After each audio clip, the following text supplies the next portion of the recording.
Stell dir vor, du stehst an einem Bahnsteig. Der Nebel lichtet sich langsam und vor dir steht ein kraftvoller Zug. Er ist bereit zur Abfahrt. Das Zielschild? Es zeigt das Jahr 2026. Dieser erste Neumond des Jahres im Steinbock ist nicht nur irgendein Neuanfang. Er ist das definitive Signal zur Abfahrt. Er fragt dich ganz direkt: Wohin soll es gehen? Hast du dein Ticket gelöst? Weißt du, welche Weichen du jetzt stellen musst, um dort anzukommen, wo dein Herz wirklich hin will? Wir befinden uns in einer Zeit, in der sich kollektiv und persönlich so viel neu formiert. Alte Strukturen brechen auf, neue Gleise werden verlegt. In dieser Folge schauen wir uns an, wie du die disziplinierte, erdende Kraft dieses Steinbock-Neumonds nutzen kannst, um nicht nur Passagier zu sein, sondern der Lokführer deines Lebens. Wir sprechen über die großen Chancen, die vor uns liegen, aber auch über die Herausforderungen, die es zu meistern gilt, damit du 2026 bestmöglich dort ankommst, wo du ernten willst, was du jetzt siehst. Steig ein, die Reise beginnt jetzt. Willkommen zu einer neuen Folge von Soul Nature Stars, der Podcast. Ich freue mich, dass du heute dabei bist. Mein Name ist Nicole, ich bin spirituelle Mentorin, Astrologin und Coach für Biografiearbeit. Gemeinsam tauchen wir in die Welt der Astrologie, der Spiritualität und der Selbstreflexion ein. Ihr Lieben, wir haben einen unglaublich kraftvollen Neumond im Steinbock. Wenn der Mond zwischen Erde und Sonne steht und für uns unsichtbar wird, öffnet sich das Tor zur inneren Schau. Es ist die dunkle Zeit, aber genau hier im verborgenen Schoß der Nacht keimt der Samen für das Licht. Der Steinbock ist ein Erdzeichen, realistisch, ehrgeizig, diszipliniert. Er baut für die Ewigkeit. Es geht jetzt nicht um flüchtige Vorsätze, sondern um das Fundament für deine Zukunft, speziell mit dem Blick auf das Jahr 2026. Die Fragen, die jetzt im Raum stehen, sind essentiell. Was möchtest du wirklich erschaffen und verwirklichen? Welche Karriere oder Berufung strebst du an? Welchen Samen möchtest du jetzt säen, damit du ihn später ernten kannst? Wir haben ein massives Stellium, also eine Ansammlung von Planeten in Steinbock und Wassermann. Sonne, Mond, Merkur, Mars, Venus und Pluto ballen ihre Kräfte, vor allem im 5. und 6. Haus. Das bedeutet, es geht um deinen kreativen Selbstausdruck, 5. Haus, und wie du diesen ganz konkret in deinen Alltag und deine Arbeit bringst, 6. Haus. Diese Zeit fordert uns auf, Verantwortung zu übernehmen. Die Steinbock-Energie will Meisterschaft.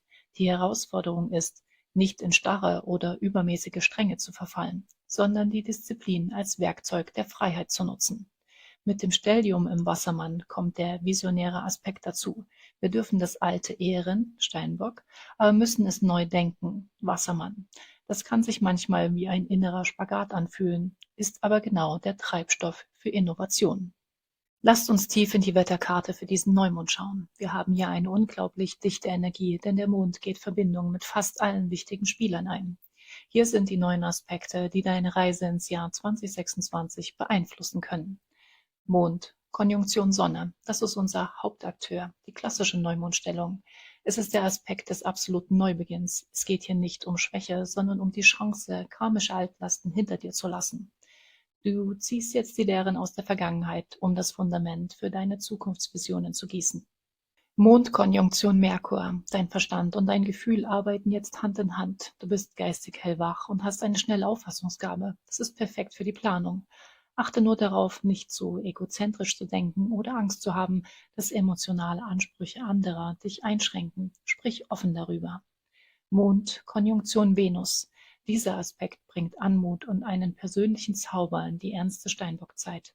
Er weckt den Wunsch, andere zu umsorgen und macht uns zärtlich. Es ist wichtig, dass deine Pläne für 2026 nicht nur funktionieren, sondern dass sie auch dein Herz berühren und auf deine wahren Werten basieren. Mond-Konjunktion Mars. Hier kommt der Treibstoff. Dieser Aspekt schenkt uns Leidenschaft und emotionale Wucht.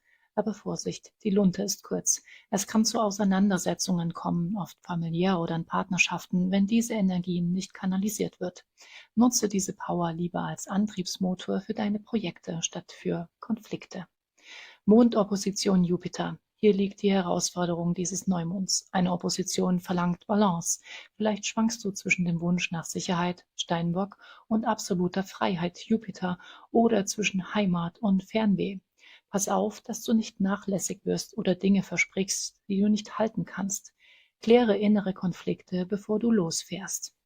Mond sextil Saturn, das ist unser Anker. Saturn, der Herrscher des Steinbocks, gibt uns hier seinen Segen, praktisches Denken, Genügsamkeit und Ausgeglichenheit.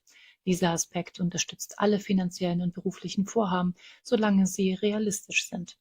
Er hilft dir, die PS auch wirklich auf die Straße zu bringen. Mond, Trigon Uranus. Jetzt kommt der Funke Innovation dazu. Gefühl und Intellekt tanzen miteinander. Du bist neugierig auf Neues, vielleicht sogar rastlos. Dieser Aspekt öffnet dich für ungewöhnliche Lösungen und plötzliche Geistesblitze. Wenn du spürst, dass du etwas ganz anders machen willst als bisher, das ist Uranus. Mondsextil Neptun. Hier öffnen wir das Tor zur Intuition und Spiritualität. Du hast jetzt Zugang zu einer reichen Fantasie und vielleicht sogar besonders intuitiven Momenten. Die Frage ist, willst du sichtbar sein oder unsichtbar? Nutze diesen Aspekt für kreative Tätigkeit. Gib deinen Träumen eine irdische Form. Das erdet dich und bewahrt die Magie. Mond, Konjunktion Pluto. Der intensivste Aspekt zum Schluss. Hier geht es um alles oder nichts. Du schwankst vielleicht zwischen dem Zeigen und Verstecken deiner tiefsten Gefühle. Habe keine Angst vor der Macht deiner eigenen Emotionen. Die Lösung liegt hier in der Anbindung an dein höheres Selbst. Lass dich nicht von Ängsten verführen, sondern von deiner Seele führen. Meditation ist jetzt der Schlüssel. Ganz wichtig, wer spürt das besonders? Natürlich die Steinböcke, aber auch Krebse, das gegenüberliegende Zeichen, Widder und Waage. Und falls du Planeten oder Achsen um 28 Grad Steinbock hast, wirst du diesen Ruf zur Weichenstellung sehr intensiv wahrnehmen.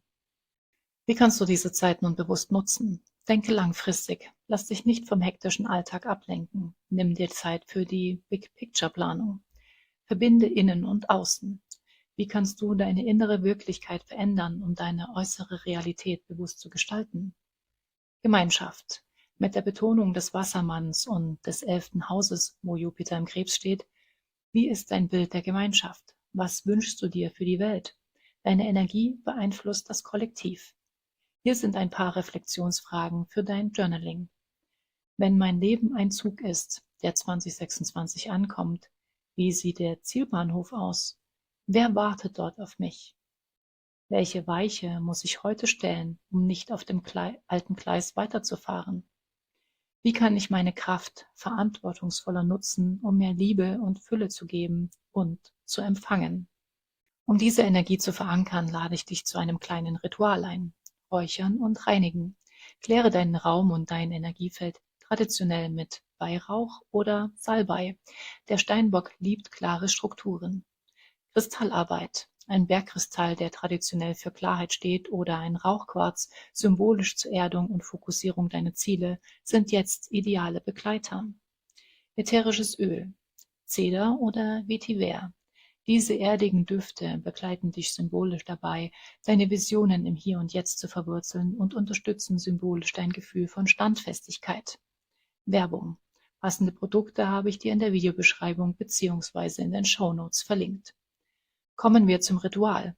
Zünde eine Kerze an, nimm deinen Kristall in die Hand, schließe die Augen und visualisiere deinen Zug. Sieh die Jahreszahl 2026 leuchten. Spüre, wie du im Führerstand stehst. Du hast die Regie. Lege dann ganz bewusst deine Hände auf dein Herz und sprich laut aus, was du in dein Leben einladen möchtest. Sehe den Samen jetzt. Was bedeutet das nun alles für uns? Wir haben einen Zug, der vollgetankt ist mit Leidenschaft, Mars, gesteuert wird von einem klaren Verstand, Merkur, verschönert durch Liebe, Venus und gestärkt durch Disziplin, Saturn. Wir haben den Innovationsgeist, Uranus, und die spirituelle Vision, Neptun, im Gepäck. Aber wir müssen uns den tiefen Transformationen, Pluto, und den inneren Konflikten, Jupiter, stellen. Dieser Neumond im Steinbock ist kein Soft Launch, es ist ein Manifest. Du hast jetzt alle Werkzeuge in der Hand, nicht nur um zu träumen, sondern zu bauen. Es ist die perfekte Zeit, um Verantwortung für deine eigene Schöpferkraft zu übernehmen. Nimm die Energie der kleinen Talentdreiecke mit. Du musst nicht kämpfen, bis du umfällst. Wenn du dich auf dein wahres Talent ausrichtest, darf Wachstum mit mehr Leichtigkeit erlebbar werden.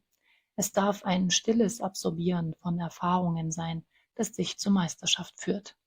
Dein Signal für 2026 steht auf Grün. Die Weichen sind gestellt. Die Frage ist nur, traust du dich, den Hebel umzulegen und loszufahren? Danke, dass du heute dabei warst und mit mir die Energien des Steinbock-Neumonds und den Ausblick auf 2026 erkundet hast. In den Shownotes findest du Werbung, Links zu einigen Produkten und Ressourcen, die ich in dieser Folge erwähnt habe. Abonniere diesen Podcast, aktiviere die Glocke und teile ihn mit Menschen, die ebenfalls von diesen kraftvollen Impulsen profitieren könnten. Ich freue mich auf den Austausch mit dir in den Kommentaren. Wie hast du die Neumondenergie wahrgenommen? Wohin soll dein Zug 2026 fahren? Welche Gedanken oder Impulse nimmst du aus dieser Folge mit? Bis zur nächsten Folge. Alles Liebe.